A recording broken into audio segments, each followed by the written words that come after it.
नमस्कार, आप देख रहे हैं जवाब देना पड़ेगा। मैं हूं आपके साथ पूजा यादव। बीजेपी आज 43 साल की हो गई। बीजेपी का 44वां स्थापना दिवस मनाया जा रहा है। 3 सांसद से शुरू होकर सफर 303 सांसद तक पहुंच चुका है। वहीं 2024 में टारगेट 400 पार का है।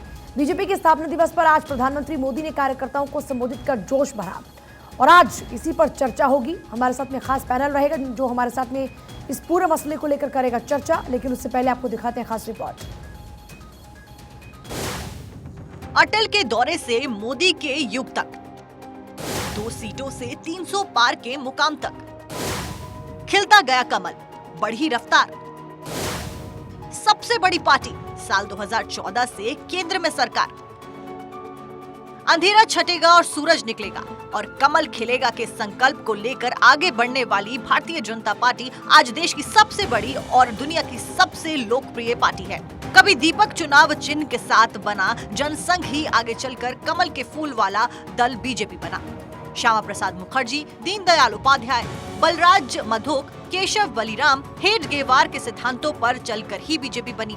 अटल बिहारी वाजपेयी भाजपा के पहले अध्यक्ष बने, प्रधानमंत्री भी बने। तो 2014 में बीजेपी ने अपने दम पर केंद्र में सरकार बनाई। आज देश के 19 राज्यों में बीजेपी और उनके सहयोगियों की सरकारें हैं। 6 अप्रैल 1980 में बनी बीजेपी के आज 43 साल पूरे हो गए हैं और इसी उपलक्ष्य में बीजेपी आज अपना 44वां स्थापना दिवस मना रही है। दिल्ली से लेकर लखनऊ और लखनऊ से लेकर जयपुर तक स्थापना दिवस मनाया गया। इस मौके पर प्रधानमंत्री नरेंद्र मोदी ने कार्यकर्ताओं को बधाई दी और कहा कि बीजेपी देश के बारे में सोचती है और हम आने वाले 25 सालों के लिए काम कर रहे हैं। आज हम देश के कोने कोने में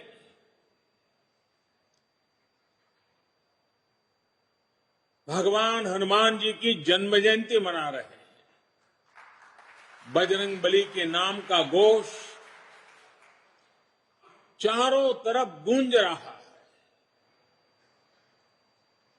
हनुमान जी का जीवन, उनके जीवन के प्रमुख प्रसंग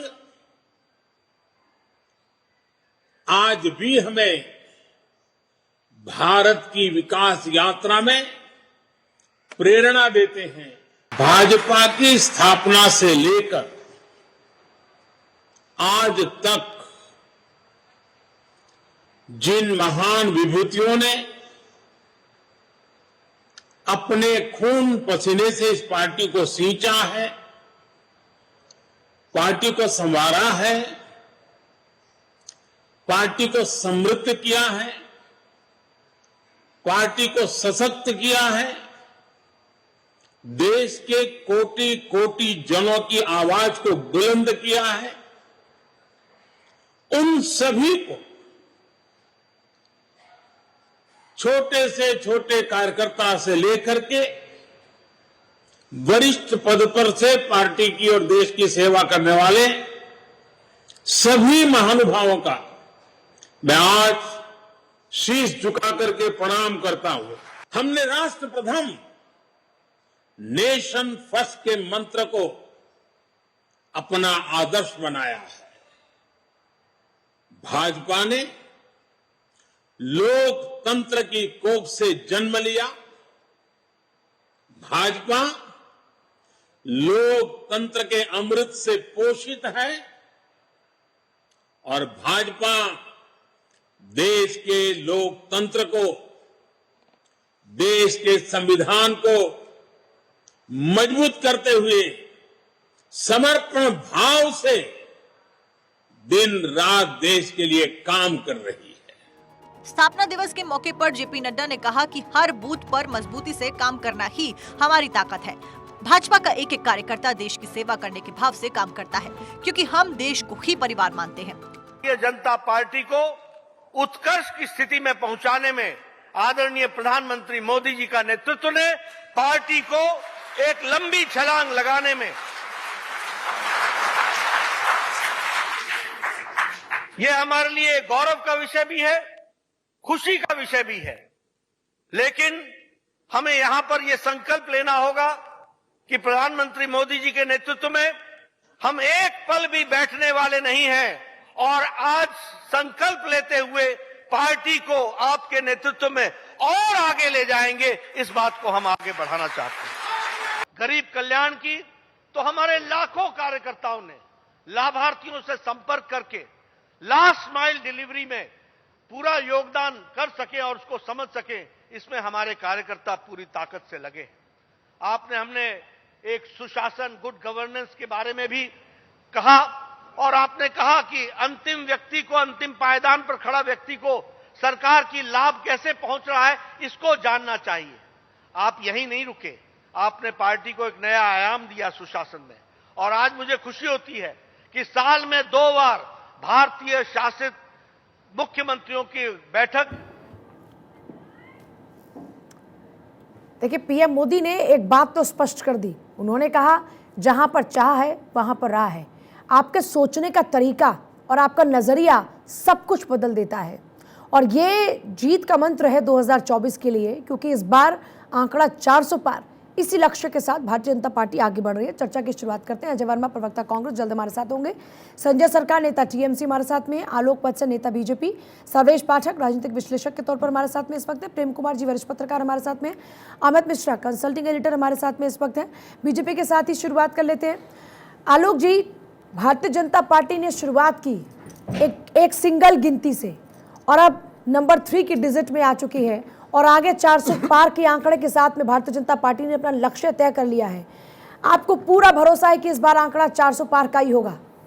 इसमें कहीं कोई दो मत नहीं है कि जिस तरीके से हमारे कार्यकर्ता लगे हुए हैं और प्रधानमंत्री मोदी जी के नेतृत्व में जिस तरीके से हमने प्रगति के मापदंड तय किए हैं, जिसमें अंतिम पायदान से लेकर ऊपरी पायदान तक के सभी वर्गों को किसी न किसी रूप में हमने रिलीफ देने की कोशिश की है, जिससे पूरा भारत उत्साहित है, सारे जातिगत उत्साहित हैं, दलित पिछड़े उत्साहित हैं और इन सब के सम्मिश्रण से हमें 400 पार जाने में कहीं कोई संशय नहीं है। निश्चित तौर पर हम 2 से चले थे और 400 पार करके ही हम दम लेंगे और भारत को जो विश्व गुरु बनाने का सपना हमने प्रधानमंत्री मोदी के नेतृत्व में देखा है, उसे साकार करने में कोई कसर नहीं छोड़ेंगे। आपको ऐसा क्यों लगता है कि भारतीय जनता पार्टी को कोई रोक नहीं सकता फिलहाल? देखिए, जो विपक्षी पार्टियां हैं वो किस तरीके से बिखरी हुई हैं, आपस में किस तरीके से मनभेद है, मतभेद है, ये सब प्रदर्शित है। आज देश में 6-7 प्रधानमंत्री के दावेदार हैं, तो जनता गुमराह है कि किनको वोट दे। इसमें से कोई ज़्यादातर इसमें छत्रप नेता हैं जो कूप मंडूक अपने कुएं से बाहर झांकने की हिम्मत नहीं रखते हैं। आपके कहने का मतलब ये है कि आपकी जीत की वजह विपक्ष का कमजोर होना है? वो भी एक कारण है, लेकिन वो एकमात्र कारण नहीं है। संजय सरकार, ये अपना 44वां स्थापना दिवस मना रहे हैं और दावे के साथ कह रहे हैं कि इस बार आंकड़ा 400 का पार होगा, क्योंकि विपक्ष इतना कमजोर है और इतने मनमुटाव, मतभेद विपक्ष के अंदर हैं कि हमें वो चुनौती दे ही नहीं सकते। स्थापना दिवस पे तो भारतीय जनता पार्टी जो बनाया उसको भी हम तो उसको पहले बधाई देते हैं। चलिए, आप 44 साल होने जा रहे हैं, इसके बधाई आपको प्राप्त है, आप लीजिए। लेकिन सबसे बड़ा जो विकास के मुद्दे पे जो भारतीय जनता पार्टी को जो प्रवक्ता यहाँ बैठे हुए हैं, मैं बताऊं कौन से गांव में कहाँ कौन से विकास हुआ है? 2 ही परिवार के ऊपर, अदानी अंबानी के ऊपर में विकास हुआ है। आज भी गैस को जो सिलेंडर जो है 6 करोड़ आदमी गैस का सिलेंडर छोड़ चुके हैं। आपको मतलब है एनपीओ कितना हो गया है, non performance asset, government of India का बैंकिंग की तरफ से 12 लाख करोड़ रुपए हो गए हैं, जो पैसा नहीं देख के फरार हो गए हैं। और अभी हर साल बैंक कितना लॉस करता है मालूम है? 2 लाख करोड़ रुपया। पहले आपको मनमोहन जी के समय में हर बैंक में 35 से 50 हजार रुपया, 35 हजार से 50 हजार करोड़ रुपया कमाई आते, आज लॉस के तरफ से चला गया। ये बोल रहे हैं आज हिंदुस्तान आगे बढ़ रहे हैं, ये बोल रहे हैं। अच्छा बोलिए तो हंगर में कितना 107 है, भ्रष्टाचार में कितना है? भ्रष्टाचार में 85 है मेरे इंडिया आज के तारीख में। वर्ल्ड में भ्रष्टाचार जो पार्टी है ना, उसमें भारतीय जनता पार्टी 4था नंबर। हम नहीं बोला, CNN हाउस बोला है, हम नहीं बोल रहे ये बात, CNN हाउस बोल रहे हैं। ये बड़े दबाव को। अच्छा बताओ तो कितना आदमी को नौकरी हुआ है और वैकेंसी कितना गवर्नमेंट ऑफ इंडिया में? वैकेंसी है 1 करोड़ 19 लाख वैकेंसी है। और ये 9 साल में कितना आदमी को नौकरी दिया पूछिए तो? अच्छा कितना आदमी को घर बनाया बोलिए तो? अच्छा कितना छोटा व्यापारी है जिसको लोन में, जिसको 2 लाख रुपया लोन लेते हैं, उसको अगर सही टाइम में नहीं दे उसको घर में 50 बार जाता है। अडानी अंबानी को घर में ईडी सीबीआई कितना बार 29 लाख 80 हजार करोड़ रुपया करके फ्रॉड करके बैठ गया है। मैं आपको बता दूं एक नमूना, 30 आदमी मतलब जो आज के तारीख में बैंक फ्रॉड करके बाहर भाग गया, विजय माल्या छोड़ के 29 आदमी गुजरात का हम नाम बना देंगे आपको। जतिन पारेख से लेके नीरव मोदी, मेहुल चोकसी से लेके आपको एपीजी ग्रुप से लेके हम आपको 30 आदमी को नाम गिना देंगे। ये बोलते हैं हिंदुस्तान आगे बढ़ा है। हाँ, हिंदुस्तान। और दूसरे नंबर बात है, हमें इस समय जो सिचुएशन है, सिचुएशन के तहत में आज के तारीख में बोलता है 24 में भी भारतीय जनता पार्टी गयो, थारो सरकार ना आयो, थारो सरकार गायो। मैं आपको यहां से चैलेंज करके बता दे रहा हूं, अगर नहीं गया तो हम राजनीति छोड़ देंगे। किस आधार पर?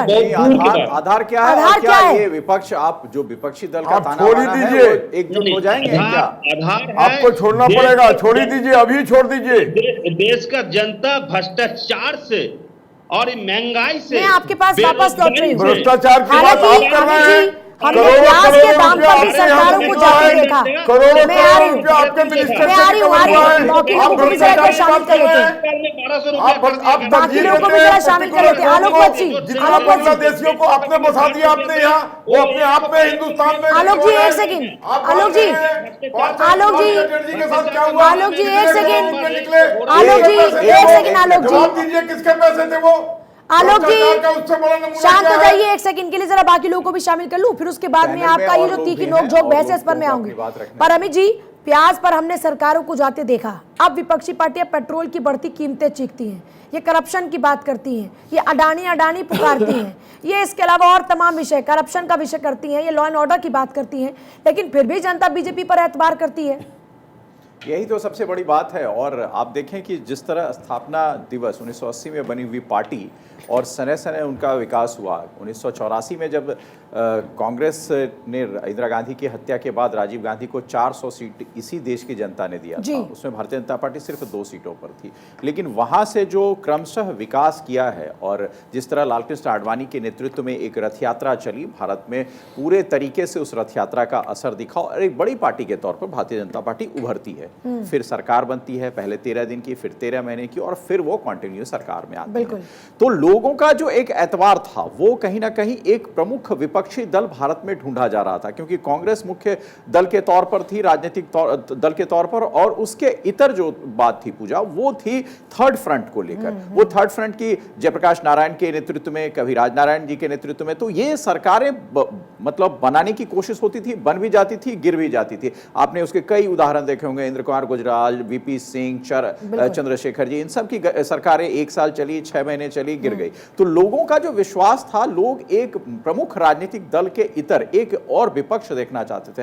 भारतीय जनता पार्टी उस समय विपक्ष की भूमिका में थी, लेकिन मनमोहन सिंह के 2 साल के जो टेन्योर रहे, दो टेन्योर जो रहे उनके 5-5 सालों के, 10 साल का जो कार्यकाल रहा यूपीए 1 और यूपीए 2, उसमें सबसे बड़ी बात क्या हुई, विपक्ष में रहते हुए भारतीय जनता पार्टी ने भ्रष्टाचार के कई ऐसे मुद्दे उठाए जिन मुद्दों पर देश की जनता को लगा कि हां, अब जो विपक्ष में है उसे सत्ता सौंपनी चाहिए। और उस दिशा में प्रधानमंत्री नरेंद्र मोदी, जो तब गुजरात के तत्कालीन मुख्यमंत्री हुआ करते थे, उन्होंने एक जनसंपर्क अभियान छेड़ा, लोगों के बीच वो गए, अपने भाषण की जो शैली है उनकी, उसको उस अंदाज से लोगों के बीच रखा और लोगों का जो वोट था वो उनके साथ गया। दूसरी बार आपने देखा कि विकास के नाम पर गया। अब सवाल यह है कि विपक्ष, खासतौर से अब जो ताना बाना बुना जा रहा है और लगभग एकजुटता के तरफ बढ़ रहा है विपक्ष, तो ये कैसे चैलेंज दे पाएगा? क्योंकि इसके पहले पूर्वोत्तर के जो राज्यों के चुनाव हुए हैं वहां भी नतीजे सिफर रहे। क्यों सिफर रहे? वहां विपक्ष अलग अलग लड़ा है। अब विपक्ष को यह लग रहा है कि हम अकेले तो चुनौती बन नहीं सकते नरेंद्र मोदी के लिए, और जिस तरह बीजेपी टारगेट रख रही है 400 के पार का, तो फिर विपक्ष को इस 400 के पार में अपना अस्तित्व ढूंढना पड़ेगा, और उसी की गुंजाइश में विपक्ष लगा है। पूजा, अजय वर्मा भी जुड़ गए हमारे साथ में कांग्रेस से, बाकी लोग भी आप लोगों के पास वापस लौट रहे। अजय वर्मा, बीजेपी इस वक्त ऐसे पीक पर है और कांग्रेस पीक से नीचे नीचे नीचे नीचे नीचे आ रही है। हालांकि अभी जिस तरीके से उत्तेजित होकर कांग्रेस ने लगातार सत्ता पक्ष की घेराबंदी की है, उससे कांग्रेस के समर्थकों, कार्यकर्ताओं को भी उम्मीद जागी है। लेकिन ये कह रहे हैं कि साहब इस बार तो 400 का आंकड़ा पार करेंगे, पिछली बार तो 300 का आंकड़ा पार किया था। चुनौती के लिए तैयार हैं? आप बहुत अपनी राय रख रहे हैं। अजय जी, आपके ऑडियो में कुछ प्रॉब्लम नहीं आ रही आपकी अजय जी। तो मैं हिंदुस्तान को एक चैनल को और कार्यकर्ताओं को, देश के भारत के को हनुमान जयंती की तरफ से दूसरा मैं ये बताना चाहता हूँ कि सूरज, अभी आप कह रहे थे ना कि बीजेपी पीक पर है,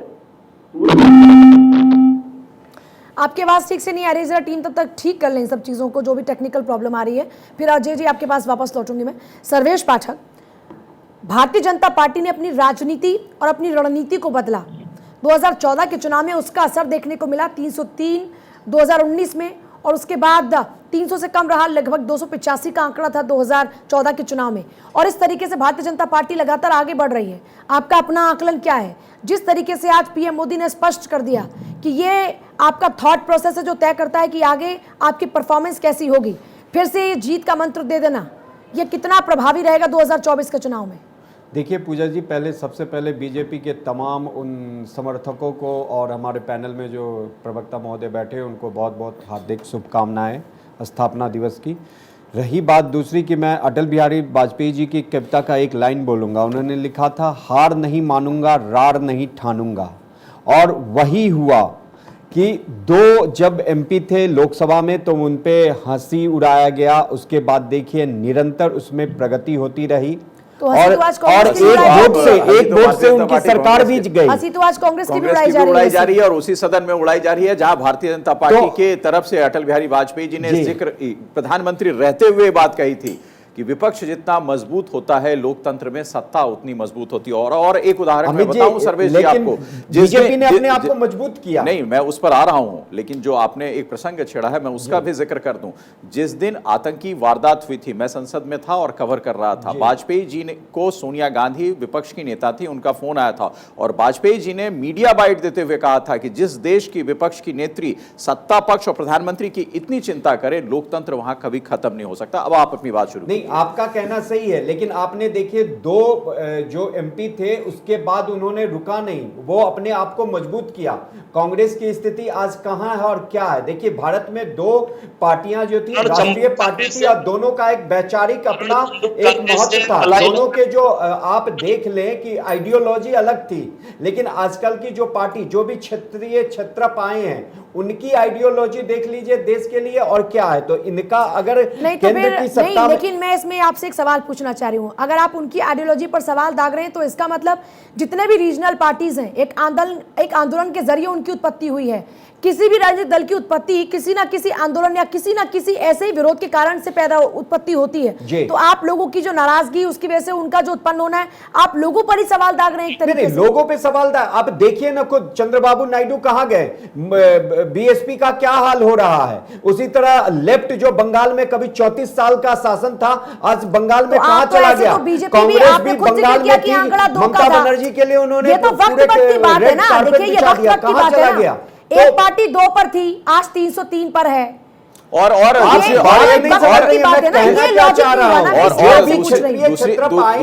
दूसरी बात जनता के एक आंदोलन से आए, लेकिन उनका अगर कोई आइडियोलॉजी होता तो वो सस्टेन किए होते कि नहीं किए होते। ये सर्वे, ये देखिए बीएसपी कहां है आज? यूपी जैसे जो देश का सबसे बड़ा राज्य है जहां पे बीएसपी आई थी, आज बीएसपी का क्या हाल है? आप इस पे इसका क्या आंकलन करेंगे जरा मुझे बताइए। आप बहुत मतलब सीनियर हैं मुझसे, बहुत नॉलेजेबल है। हमारी एंकर का जो सवाल था वो बहुत वाजिब है और उस पर हमें सोचना चाहिए। कोई भी पार्टी राजनीतिक तौर पर बिना विचारधारा के आगे नहीं बढ़ सकती। आप छोटे से छोटे पॉलिटिकल सिस्टम में भी विचारधारा रहती है और उस विचारधारा के आगे ही वो लड़ाई लड़ती है, क्योंकि विचारधारा एक कैनवास है जिस पर आप चित्रकारी करते हैं। हर राजनीतिक दल का, चाहे वो लेफ्ट का हो, ए का हो, बी का हो, सी का हो, अच्छा हो, बुरा हो, लेकिन उसकी एक आइडियोलॉजी है, उसका एक एम है। भारतीय जनता पार्टी का भी एक एम था, जब वो 2 सीटों पर थी तब भी एक एम था, उस एम से वो हटी नहीं, उस एम को उन्होंने आगे बढ़ाया। कांग्रेस का भी एक एम था, इंदिरा गांधी की हत्या के बाद 400 सीटें इसी देश ने कांग्रेस को दी थी, जिसके लिए अब लक्ष्य रखा जा रहा है 400 के पार। लेकिन जो हमारी एंकर पूजा कह रही थी आपसे कि वो भी तो नीचे आ गई। तो वक्त जो है किसी राजनीतिक दल पर अच्छा और बुरा आता है, ये लोकतंत्र में जो है एक तरीके से पहिया घूमता है, लेकिन फिर भी मैं आपको बताऊं, कहना सही है। अब देखिए 2018 में अगर देखा जाए बीजेपी 21 राज्यों में पूरे भारत के विद्यमान थी। आज देख लीजिए सिमट के चाहे एनडीए मिला के 18 या 19 राज्यों में है। उस समय जो था 76% की आबादी को कवर कर रहा था, आज 49% को कवर कर रहा है, तो उनमें भी कमी आई है, मैं ऐसा नहीं कह रहा हूं। लेकिन अगर वो जो 2 से बीजेपी का बढ़ना, और आपने कहा कि कांग्रेस भी गिर रही है तो इसके मतलब बढ़ेगी, कांग्रेस उस तरीके से अपने आप को मजबूत नहीं कर रही है, लेकिन बीजेपी ने मैंने वही कहा आपको, जिस एम से भारतीय जनता पार्टी ने अपनी 2 सीटों से अपना उठान शुरू किया था, वो लगातार निरंतर सतत उस पर प्रयत्नशील रही। दूसरी राजनीतिक दलों के साथ दिक्कत क्या होती है, जैसे आपने उत्तर प्रदेश में बीएसपी का जिक्र किया, जब एक स्थिति पर पहुंच जाते हैं क्षेत्रीय दल, तो वहां अपने आप को ढीला छोड़ने लगते हैं, क्योंकि वो क्षेत्रीय दल है, उनका उस क्षेत्र और उस रीजन से ज्यादा सरोकार नहीं होता, तो वो सने सने वहां पर जनता के बीच जो जाने आने और संपर्क का प्रकरण होता है वो कम होता है, और दूसरे राजनीतिक दल वहां का और आप एक वोट बैंक के साथ में सरकार बार बार नहीं बना सकते हैं, कहते हैं ना काट की हांडी बार बार नहीं चढ़ती है, बिल्कुल वैसा ही है। आपका एक बार ऐसा कोई भी फॉर्मूला कामयाब हो सकता है, लेकिन रिपीटेडली वो कामयाब नहीं होगा। आपको एक आइडियोलॉजी और सबको साथ लेकर चलने वाली ही बात करनी होगी। उत्तर प्रदेश में कोई एक जाति धर्म के लोग नहीं रहते, विभिन्न जाति धर्म के लोग रहते हैं। प्रेम कुमार जी, अब कुल मिलाकर सवाल फिर से वहीं पर आ गया कि कांग्रेस वो प्रयास ही नहीं कर रही है, और खुद बीजेपी के प्रवक्ता यहां पर ये कह रहे हैं कि एक वजह ये भी है कि विपक्षी कमजोर है, तो हमारा जीतना तो तय है। पूजा जी, आज बीजेपी का स्थापना दिवस है, तो बीजेपी अपनी उपलब्धियों को लेकर सामने रख रही है। मैं बात यहीं से शुरू करता हूं, जो सर्वेश्वर जी कह रहे थे क्षेत्रीय दल को लेकर के। सर्वेश्वर जी को ध्यान देना चाहिए जनसंघ के बारे में। जनसंघ का नेतृत्व तो आडवाणी जी ने भी किया, अटल बिहारी वाजपेयी जी ने भी किया, लेकिन वो मिट गया, खत्म हो गया जनसंघ। और भारतीय जनता पार्टी तो नई पार्टी 1984 में है, तो 43वां जन्म दिवस है, जनसंघ से इसका कोई नाता नहीं है, 1980 तो वो पार्टी मिट गई। 80 से 42 साल जोड़ ले तो, लेकिन जनसंघ जिसका नेतृत्व आडवाणी जी वाजपेयी जी ने किया, वो मिट गया। क्षेत्रीय दल तो इनसे बेहतर है ना कि खड़े हैं, ये मैं सर्वेश्वर जी को कह रहा हूं। और क्षेत्रीय दल जिसको आज जेपी नड्डा जी खारिज कर रहे थे बिहार में जाकर के कि क्षेत्रीय दल का अस्तित्व तो खत्म हो जाएगा, लगभग बीजेपी के तमाम नेता वही भाषण दे रहे हैं, तो उसके बाद नीतीश कुमार उनसे अलग हुए। आज क्षेत्रीय दलों में वो कंपटीशन नहीं है कि एनडीए का कुनबा बढ़ा दें, ये बीजेपी के लिए चिंता की बात होनी चाहिए। बीजेपी 2018 में अपने चरमोत्कर्ष पर थी, सर्वेश्वर जी सही कह रहे हैं, लेकिन 18 के बाद 5 साल बाद 2023 में एक मौका है जब उस रिकॉर्ड को तोड़ दे, वो कर्नाटक जीत करके, राजस्थान जीत करके, मध्य प्रदेश जीत करके। और ये मौका कांग्रेस के लिए भी है कि उस रिकॉर्ड को नहीं बनने दे।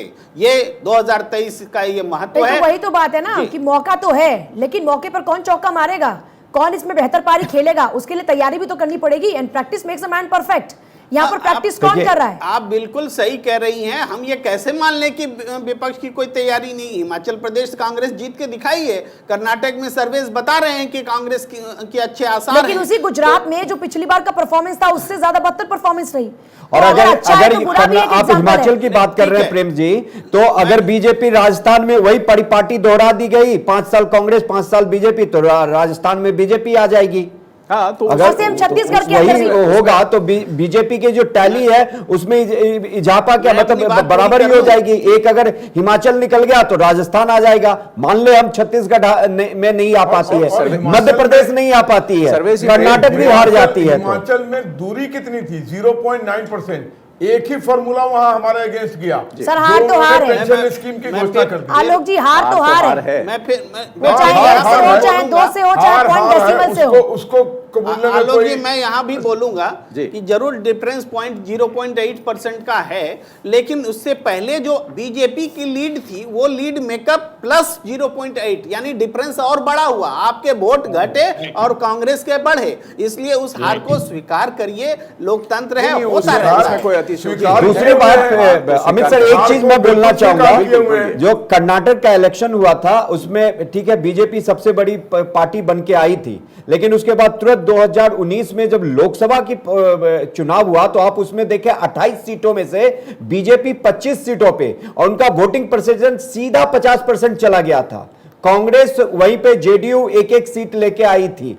तो आप ये देखिए कि जो लोकसभा चुनाव है वो जनता अलग देखती है, बिल्कुल विधानसभा चुनाव ये को अलग बिल्कुल आप देखती सर्वेश है। सही कह रहे हैं कि दोनों के पैटर्न जो होते हैं वो बिल्कुल अलग होते हैं, क्योंकि विधानसभा चुनाव में कई क्षेत्रीय दल भी लड़ते हैं। अब आप देखें, जैसे कर्नाटक की बात आपने की, वहां पर कुमारस्वामी, एच डी देवगौड़ा की पार्टी है जेडीएस, वो भी बहुत अच्छे तरीके से लड़ती है और लड़ी भी। पिछले चुनाव में भी उन्होंने 30 से ज्यादा सीटें लाई थी और कांग्रेस के साथ सरकार बनाई थी। तो ये तो भारतीय लोकतंत्र की शोभा है कि आप जब क्षेत्रीय राजनीति और क्षेत्रीय विधानसभा के चुनाव लड़ते हैं तो वहां पर मामला जो होता है वो क्षेत्र का होता है, वो ज्यादा लोग उसको तवज्जो देते हैं। और देखिए कुछ भी कहिए, बीजेपी के पास में तुरुप का इक्का है और बीजेपी के पास में तुरुप का इक्का पीएम मोदी है। जहां कुछ नहीं चलता वहां उनका नाम चलता है। जी प्रेम जी, एक बात बस जोड़ना चाहता हूं कि गुणात्मक रूप में, संख्या के रूप में, प्रचार प्रसार के रूप में थोड़ा बहुत फ्लक्चुएशन के साथ बीजेपी बड़ी और सबसे बड़ी पार्टी है इस देश में, डबल इंजन की सरकार है। लेकिन जो वैल्यू के आधार पर देखें, आप देखिए कर्नाटक में क्या हो रहा है कि हिंदू मठ, लिंगायत मठ, वो कह रहे हैं कि बीजेपी सरकार हमसे रिश्वत लेती है, कट मनी लेती है।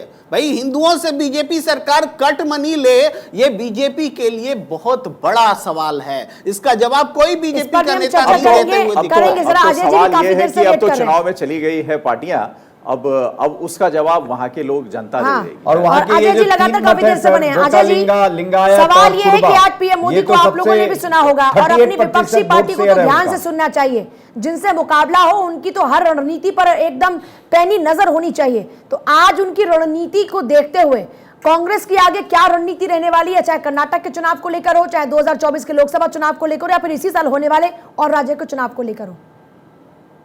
देखिए पूजा जी, मेरी आवाज आ रही है? जी बिल्कुल आ रही है, एकदम परफेक्टली। मैंने उस वक्त मेरी कह नहीं पाया था। एक तो सबसे पहले मैं दोबारा से कह रहा हूं कि एक तो आपके चैनल और देशवासियों को, देवतुल्य वोटरों को, सबको हनुमान जयंती की हार्दिक शुभकामनाएं। दूसरा, आप कह रही थी एक बात कि बहुत तेजी से बीजेपी का वो ग्राफ चढ़ रहा है। देखिए सूरज जब निकलता है सुबह को तो बहुत तेज निकलता है, तेज रोशनी देता है, चकाचौंध देता है। उसके बाद दोपहर तक पहुंचते और बढ़ जाता है, फिर शाम को एक टाइम आता है जब ढल के बिल्कुल छुप जाता है। तो सूरज लहूलुहान है, हर शाम देख ले, और ये जिंदगी गरूर का अंजाम देख ले। जब आदमी गरूर करने लगता है, घमंड करने लगता है, आदमी को आदमी नहीं समझता। देश के तो आलोक जी क्या समझे, कांग्रेस का सूर्य अस्त हो चुका है। अगर आपकी बात पर हम तवज्जो दें तो आपने खुद ही एक शेर पढ़ा, बड़ा अच्छा लगा हमें सुनकर। मैं एक बात पूरी करना चाहता हूं कि अब आने वाले कल में जो देश में एक एजेंडा और एक पॉलिटिकल विंडेक्स था, भारतीय जनता पार्टी के लोग चुनाव जीतने, देखिए भ्रष्टाचार की आवाजें चारों तरफ से आ रही हैं। अडानी पर ये बोलेंगे नहीं, बताएंगे नहीं 20,000 करोड़ रुपया कहां से आया, उस अकाउंट में आया। हमने जनता की बात पूछी कि जेपीसी, ये बताइए एसबीआई का पैसा कैसे जनता का लुट रहा है, कैसे हमारे बच्चों के जो पैसे हैं एलआईसी के वो चले जा रहे हैं। लेकिन साहब चुप हैं, जेपीसी पे आवाज नहीं है, मुद्दे भटकाने के लिए। अच्छा, लिंगायत मुख्यमंत्री इनके कहते थे कि 2500 करोड़ रुपए कर्नाटक में मुख्यमंत्री बनने के लिए चाहिए। एक विधायक का वीडियो है आपके, तो अभी भेज दूं। जब गुजरात में वो कोविड चल रहा था तो इनके मुख्यमंत्री और वो सारे लोग, विजय रूपाणी साहब थे, जो घोटाला था उसका वेंटिलेटर वाला, आईसीयू वाला, वो पकड़ा गया था। तो भ्रष्टाचार की ये सफाई ना दे। मेघालय में 2 सीट आई, कहते हैं मित्रों हम सरकार बनाएंगे, 26 सीट वाला, इन्हें फोन नहीं कर रहा, ये कर रहे हैं। और उससे पहले क्या कह रहे थे कि सबसे ज्यादा भ्रष्ट मेघालय का मुख्यमंत्री और मेघालय की सरकार है। फिर मलाई चाटने और खाने के लिए उसके साथ सरकार बनाने चले जाते हैं। तो कहीं ना कहीं इनकी नीति और नियत में फर्क है। 8 साल पहले इनको जो स्वीकार एक्सेप्टेंसिबिलिटी मिली थी देश के लोगों से, वोटरों से, सारे हिंदुस्तान में, उसका अंदेशा घट के 75% पर आबादी थे। अब ये बिल्कुल देश में 40% पर रह गए। और इन 6 इलेक्शन, जो 6 राज्यों के चुनाव 2023 में है, ये 6 विधानसभा हार रहे हैं। यही तो सवाल है आलोक जी हम लोगों का, ये तो सवाल है। कांग्रेस रिपीट करेगी। आपसे पूजा पूछ रही थी, यही सवाल है कि आप कितने तैयार हैं, क्योंकि सीधा आप अटैक तो आपके ऊपर है, आपकी तैयारी के ऊपर है। कितना तैयार है? जी मैं यही बताने जा रहा हूं। मैं आ रही हूं अजय जी, मेरे को हेडलाइंस के लिए बस जाना होगा, मैं फिर से वापस लौट रही हूं। देखिए सवाल यही है कि आप करप्शन चिल्लाते हैं और वो फिर भी सरकार बना ले जाते हैं। हेडलाइंस का वक्त।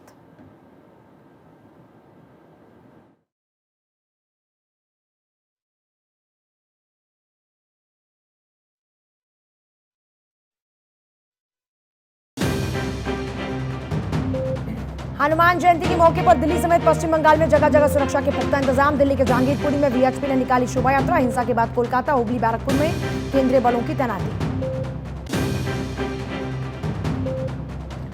बीजेपी के 44वें स्थापना दिवस में प्रधानमंत्री मोदी ने लिया हिस्सा। पीएम मोदी ने कहा, महिलाएं, पिछड़े, दलित, आदिवासी बीजेपी के बने ढाल। 80 करोड़ लोगों को बिना भेदभाव के दिया फ्री राशन। मनी लॉन्ड्रिंग मामले में दिल्ली हाईकोर्ट ने सत्येंद्र जैन समेत 3 लोगों को बड़ा झटका दिया। हाईकोर्ट ने जमानत याचिका को कर दिया खारिज। मई 2022 में सत्येंद्र जैन की हुई थी गिरफ्तारी। भारतीय रिजर्व बैंक ने आम आदमी को दी बड़ी राहत। लोगों की नहीं बढ़ेगी EMI। लगातार 6 झटकों के बाद थमी ब्याज दरों में बढ़ोतरी की रफ्तार। It decided unanimously to keep the policy repo rate unchanged at 6.5%. Gujarat के बोटाद में हनुमान की मूर्ति का गृह मंत्री अमित शाह ने किया अनावरण। सारंगपुर मंदिर में 54 फीट ऊंची लगी है मूर्ति। हनुमान जन्मोत्सव के मौके पर शाह ने की पूजा अर्चना।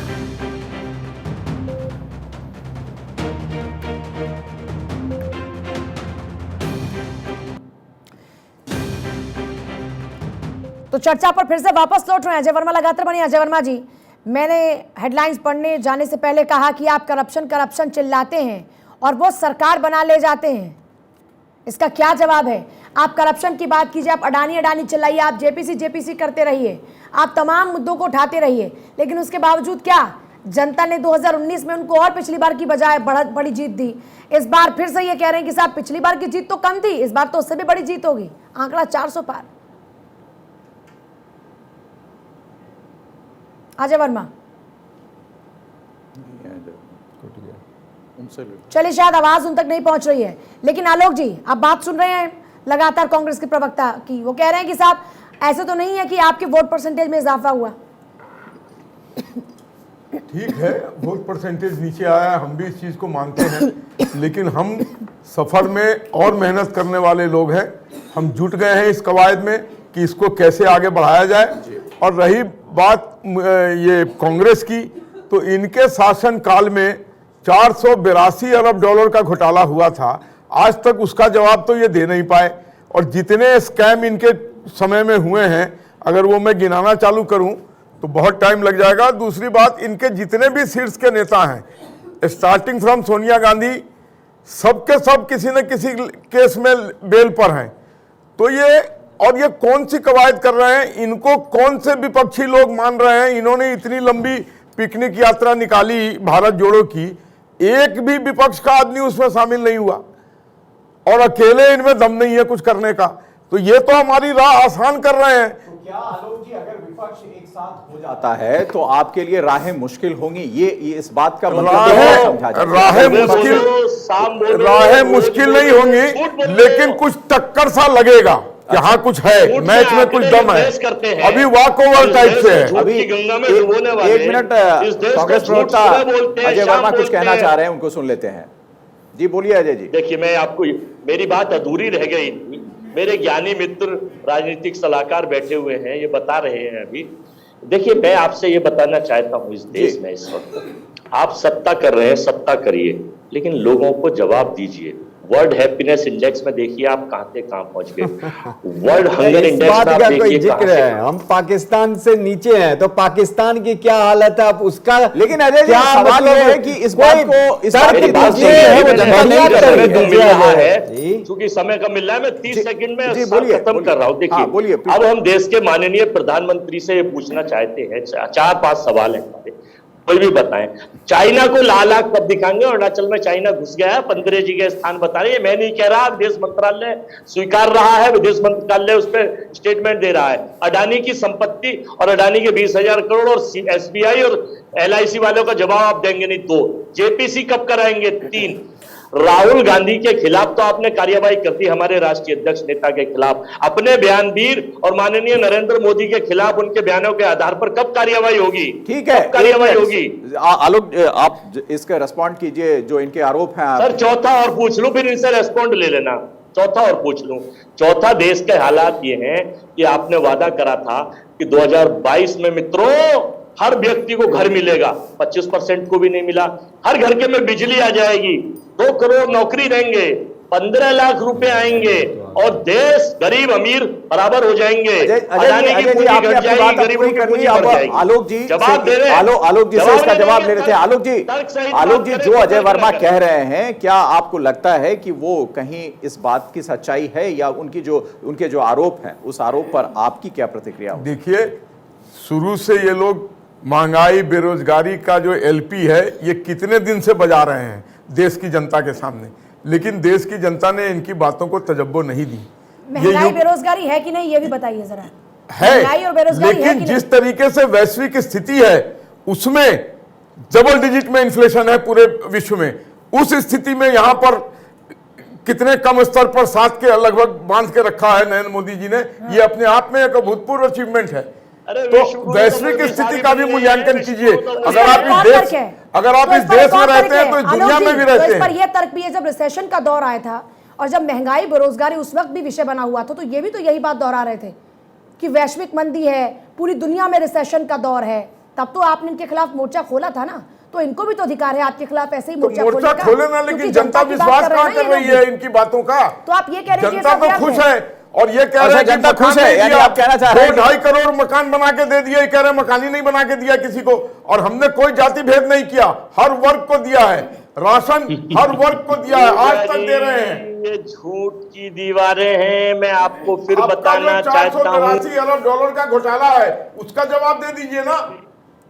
बेरोजगारी उच्चतम स्तर पर है, पेट्रोल 100 रुपए क्रॉस कर गया है, दूध 70 रुपए किलो से ऊपर पहुंच गया है, आटा 50 रुपए किलो ऊपर से पहुंच गया है, मिट्टी का तेल, सरसों का तेल 220 से ऊपर पहुंच गया है। प्रधानमंत्री की जो योजना थी पकड़ों आमदनी भी बढ़ी है। आज एक मोटरसाइकिल लेने में भी लाइन लगाना पड़ता है, 1 महीने का खटाई में पड़ गई है। कहां से रोजगार देंगे, ये हिंदू मुस्लिम की बात करेंगे, आजकल तो लोगों को घूमने जाना है तो लोन, कार चाहिए तो लोन, बात करेंगे, अब तो हर चीज के लिए लोन अवेलेबल है। सोशल फैब्रिक खत्म करेंगे, आज किसी भी चीज के लिए लाइन लगाना पड़ता है, कोई चीज में गरीब होता जा रहा है, डिलीवरी नहीं है, क्यों खरीद रहे हैं लोग?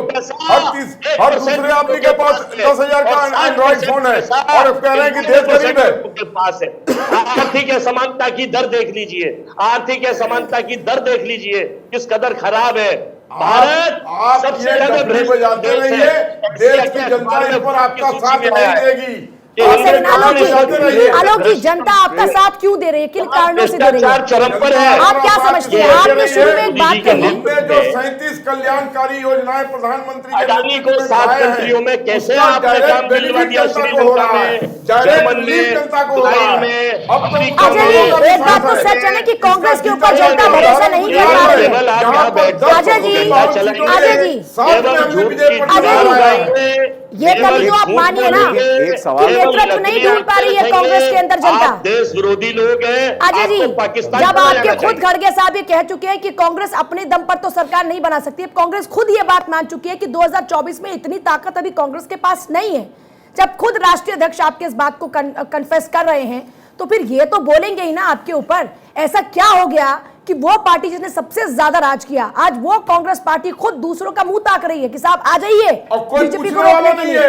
पूजा जी, देश में देखिए पॉलिटिक्स में सुन लो भैया, उनकी बात सुन लीजिए ना भाई, उनकी बात सुन लीजिए। सुन ले।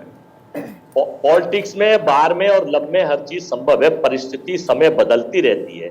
2014 में कुछ थी, 19 में कुछ है, 23 में जो 6 स्टेट के चुनाव हैं, हम कर्नाटक उठड़ बहुमत से जीत रहे हैं, नोट करिए, हम राजस्थान रिपीट कर रहे हैं, मध्य प्रदेश जीत रहे हैं, जो इन्होंने अपने धनबल और बाहुबल और आपकी बात पर संजय सरकार से पूछ लेते हैं, क्या कांग्रेस के साथ वो चलेंगे? 2024 में इस देश की सरकार को सरकार के द्वार भेज देंगे, जैसे झूठ बोले, अगर इन्होंने सच बोला ठीक है अजय जी, आपकी बात पर झूठ बोला, आपकी बात पर क्या संजय सरकार मुहर लगाते हैं? संजय सरकार ये कह रहे हैं कि पूरा विपक्ष एकजुट हो जाएगा, तो क्या आपको लगता है कि टीएमसी जो है इनकी शर्तों को मानेगी? संजय सरकार, पहले ये तय करो कि वफादार कौन है, फिर वक्त बताएगा कि गद्दार कौन है। बंगाल में हम तो बहुत मजबूती है। आपको मैं बताऊं, हम 42 सीट अकेला जीतने के लिए हम औकात और राहुल ताकत दोनों गांधी को रखते नेता हैं। मानते हैं आप? औकात और ताकत दोनों रखते हैं। राहुल गांधी को विपक्ष प्रधानमंत्री के एकता, स्वीकारेंगे आप? सुनिए ना, आप सुनिए ना, आपको बात आप किए ना, आपको बात मान तो नहीं टपकाया। आप थोड़ा सहन देखिए, भारतीय जनता पार्टी ना संस्कार है ना संस्कृति है, दोनों ही नहीं उसके अंदर। संजय जी, आप अपनी बात पूछिए। भारतीय जनता अरे आलोक जी, आलोक जी, आलोक जी, बोलने तो दीजिए उनको, बोलने तो दीजिए।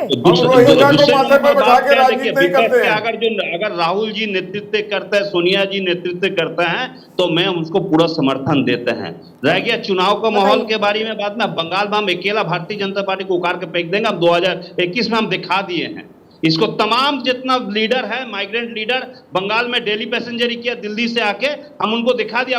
2021 में भारतीय जनता पार्टी बंगाल में तो एक विपक्षी पार्टी भी नहीं थी, विपक्षी पार्टी भी नहीं थी, फिर क्या आपने उखाड़ के दिया? उसने तो अपने सीटों में इजाफा कर लिया, वो तो मजबूत हो गई बंगाल में। और सीट लाए थे, कब्जा करके ले लिया। ये बात अब कांग्रेस और लेफ्ट के लिए बोलते तो बात भी चलता। पॉइंट है लद्दाख में पेट्रोल। नहीं, पर ये बोल रहे हैं ना कि साहब जिन लोगों ने ये दावा कर दिया था कि बंगाल में उनकी सरकार बनेगी, उनको विपक्ष तक रोक दिया। इसीलिए खुश हैं आप। संजय जी, मुझे ये बताइए, आप राहुल गांधी को प्रधानमंत्री राहुल गांधी को स्वीकारते हैं आप? उन्होंने कहा कि सोनिया राहुल नेतृत्व करते हैं तो हम स्वीकारते हैं, हम चाहते हैं, बोला तो अभी। चाइना कब्जा करके बैठ गया। इसको देखिए ना, इसको 56 इंच का बुक का सीना का देखिए। चाइना लद्दाख कब्जा करता है, अरुणाचल कब्जा करता है, इसको होश नहीं है। और वो भी पीडी नीति जो लेकर जो आपको पुलिस जो करेगा। नहीं, पर बंगाल में जो अभी हो रहा है उसका क्या? अभी जो बंगाल में हो रहा है उसका क्या? अभी जो बंगाल में हो रहा है उसका क्या? संजय जी, राहुल गांधी को प्रधानमंत्री स्वीकारते हैं, हाँ या ना में जवाब दीजिए। देखिए अरे भाई, ये पूछने वाले कौन होते हैं? देश की जनता बनाएगी, ये क्या हाँ नामा देंगे? आप स्वीकारते हैं, आप जवाब दीजिए। हम भी एक देश की जनता है अजय वर्मा जी, मैं भी देश का एक जनता हूँ, बाद में पार्टी का कार्यकर्ता हूँ, पहले मैं देश का जनता हूँ। मैं इनसे पूछना चाहता हूँ, क्या राहुल गांधी को प्रधानमंत्री स्वीकारेंगे? आप स्वीकारते हैं राहुल गांधी को प्रधानमंत्री? नहीं, आप बताइए अपनी। आपको प्रधानमंत्री देश वर्मा जी, आपके मतलब कटाक्ष ही अलग लेवल के। 2024 में तो आपको सत्ता नहीं रहेंगे। सीबीआई जो है आपको पीछे मैराथन जैसे दौड़ कराएंगे। आप कहां तक दौड़ते रहेंगे? आप हिंदुस्तान में रहेंगे? हम मैराथन दौड़ करने वाले लोग हैं। हमारी कार्यकर्ता की फौज मैराथन दौड़ करती है। कभी इस कमाई में हम देश और राज्य जीतते हैं। 80,000 करोड़ रुपया लोन मिला, संजय सरकार मिला है। अकेले बंगाल में जीतकर आप उन्हें हरा तो नहीं पाएंगे देश की राजनीति में। एक सेकंड आलोक जी, एक सेकंड। संजय सरकार, एक बड़ा स्पष्ट सवाल है। आप बंगाल में चलिए, आप कह रहे हैं कि बीजेपी को उखाड़ फेंकेंगे और हम अकेले ही काफी हैं और फलाना और ढिकाना। आप अकेले बंगाल में इनको रोककर पूरे देश में रोक लेंगे क्या? अगर आप राहुल के साथ हैं तो क्या नीतीश के भी साथ है? क्या तेजस्वी के भी साथ है? क्या अखिलेश के भी साथ है? केसीआर के भी साथ है? वो सवाल पूछिए। आपको जो जहां मजबूत है वो वहीं लड़ाई करेंगे। राहुल का, हम सोनिया जी, राहुल जी को हम लोग ये बात हम लोग ऑलरेडी दे चुके हैं, ठीक है? जो जहां मजबूत है, अगर बिहार में नीतीश जी मजबूत है तो वहां से सीट लेके हम लोग तो विपक्ष एकता होकर लड़ाई करेंगे ना। एक्चुअल क्या है, देखिए देश में 29 लाख मतलब बीजेपी को रोकने के लिए किसी के भी साथ जाना पड़े तो आप लोग जाएंगे? एक लाइन का ये स्पष्ट है। नहीं कर पाए आप लोग इकट्ठे मिलके। एक मीटिंग विपक्षी दलों का नहीं हुआ है ज्वाइंटली। वो कौन बोला नहीं हो रहा है? आप तो राहुल गांधी थे, राहुल गांधी थे उस मीटिंग में, राहुल गांधी उस मीटिंग में। आलोक जी, आपने विपक्ष की मीटिंग में मुलाकात हो रही है ना सर, तो पर्सनली मुलाकात भी हो रही है ना ममता बनर्जी की, सोनिया की और राहुल की। अलग अलग अगर साथ नहीं तो मुलाकात तो हो रही है ना। नहीं, मैं पूछ रहा हूँ जी, अलग जी भी 24 के बाद भी ये देश में रहेंगे ना? ये भी देश से फरार होकर भाग जाएंगे। ठीक है, तमाम नेता तो भ्रष्टाचार का कांड में जेल में जाएंगे। प्रेम जी, क्या लगता है जो ये दावे हैं विपक्षी एकता के, ये कारगर हो पाएंगे? और प्रधानमंत्री मोदी और बीजेपी का जो लक्ष्य है 400 के पार जाने का, क्या उसे विपक्षी एकता रोक पाएगी? प्रेम जी, देखिए, विपक्ष की एकता को लेकर के जो बार बार बातें कही जाती है ना, मैं इसे दोहराता भी हूँ कि विपक्ष की एकता नाम की चीज़ ऐसा कभी भी अतीत में भी नहीं हुआ कि सत्ताधारी दल के खिलाफ सारा विपक्ष एक होकर के चुनाव लड़ा। पहले भी नहीं। धाराएं अलग अलग रहती हैं। एक जो महत्वपूर्ण बात है, जो बीजेपी के लिए चिंता की बात है, वो ये कि हर एक जगह क्षेत्रीय दल बीजेपी सरकार के खिलाफ अपनी गर्मजोशी दिखा रहे हैं। वो उनका कुनबा अलग अलग हो सकता है कि अखिलेश जी और ममता जी मिलें या टीआरएस अलग प्रयास करें, लेकिन उन लोगों में बेचैनी है, जो बेचैनी पिछले लोकसभा चुनाव में दिख करके भी नहीं दिखी थी, उससे बेहतर स्थिति है। दूसरी बात है, जैसे बंगाल और बिहार, ये दो बहुत महत्वपूर्ण स्टेट हैं। बंगाल में जहां बीजेपी ने बहुत अच्छा परफॉर्म किया था पिछले चुनाव में, और उसके बाद अब तक जो स्थिति है, बीजेपी से उनके सांसद गए हैं, विधायक गए हैं, विधानसभा चुनाव में भी हार हुई है, सारी चीजें हैं वो तब, जबकि बहुत प्रोजेक्टेड था कि हम सत्ता में आ रहे हैं, इसलिए ये कहने से नहीं चलेगा कि हम पहले से मजबूत हुए हैं। बिहार में आप देख रहे हैं 39 सीट 40 में बीजेपी के पास थी। आज एनडीए नीतीश कुमार के साथ वो फल हासिल करने के लिए बीजेपी ने अपनी जीती हुई 5 सीटों की कुर्बानी दी थी, और उसके नतीजे में उद्धव ठाकरे नाराज हुए। वो बात समझिए, वो बिहार आज नीतीश कुमार जी उनसे दूर हैं। तो ये जो नुकसान बीजेपी को हो रहा है, बीजेपी इसकी भरपाई कैसे करेगी, ये उनका बहुत बड़ा चिंता का सबब है। और भारतीय जनता पार्टी के जो पहला 5 साल का कार्यकाल था, उसके मुकाबले दूसरे 5 साल के कार्यकाल में एंटी इनकम्बेंसी बढ़ी है, लोगों में गुस्सा बढ़ा है। तो इन चीजों का मुकाबला करे तो ये संगठनात्मक रूप से बीजेपी को चिंता करनी चाहिए। लेकिन इस बार तो मिशन 400 पार है, पिछली बार तो 400 पार का मिशन नहीं दिया था। अगर मिशन तो है, रखना भी चाहिए, मैं कहां कह रहा हूं, सहमत हूं, लेकिन इस चिंता के बीच ये मिशन को कामयाब करने के लिए जाना होगा। और उससे पहले स्टेट्स के जो इलेक्शंस हैं, कर्नाटक में हम कह रहे महत्वपूर्ण है, ये सिर्फ लिंगायत का मुद्दा नहीं है। लेकिन प्रेम जी, कर्नाटक में तो विपक्षी एकता हुई नहीं, जेडीएस अलग लड़ रहा है, कांग्रेस अलग लड़ रही है।